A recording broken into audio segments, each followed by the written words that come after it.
Video that's to make you think. So I'm sure everybody's aware of the opiate crisis and how doctors overprescribed OxyContin. Now, if you're wondering why that was and you think it's for profit, you're kind of right. But here's the problem.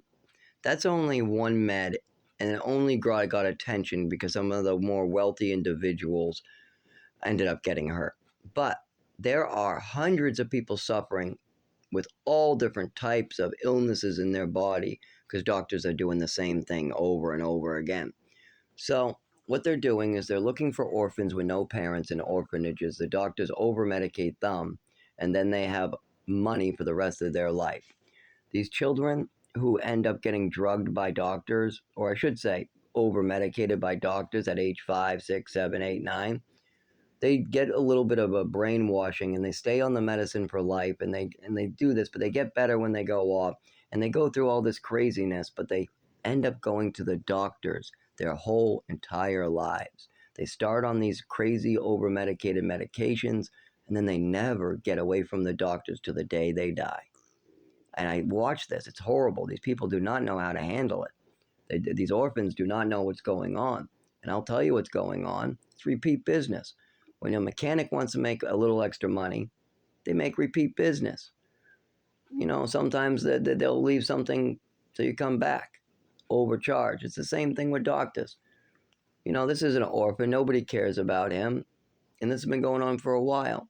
That's why some doctors won't do it. Some doctors will. But we need a support group for the victims of this. We also need the government to step in and figure out which doctors are doing it and which ones aren't. The opiates are one thing, but these are much more dangerous. This is Thorazine, Seroquel, this is Zyprexa, this is, Thorazine can make it so your legs never work again. And I was on that as a child for years.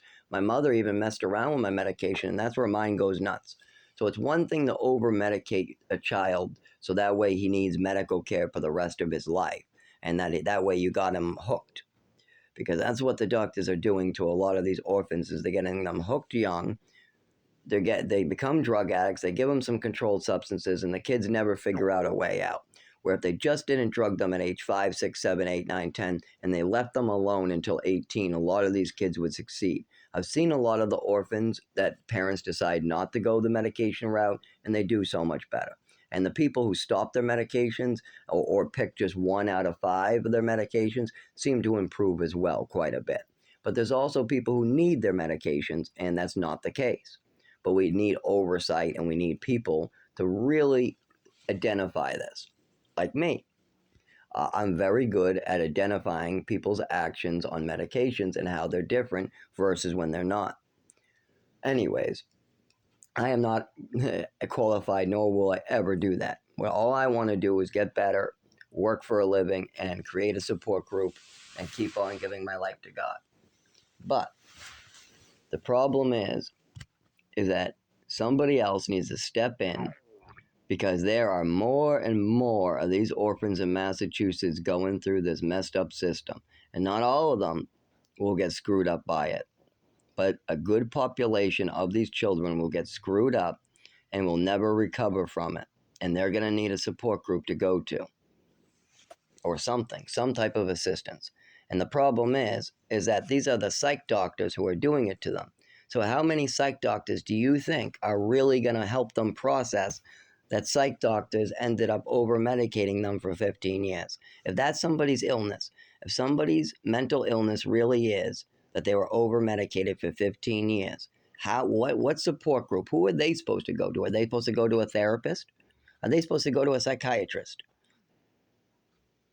No, they need a support group of like-minded people who went through the same thing that can say, we feel your pain. We've been there. And seeing as mine has a crazy mother involved, 5 different states, totally different.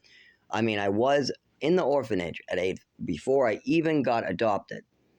At breakfast, I was held down and given my morning medication twice against my will after I told them what they were doing. I'm a 5-year-old, and they're giving me a controlled substance that's Adderall and Ritalin and a second medication twice.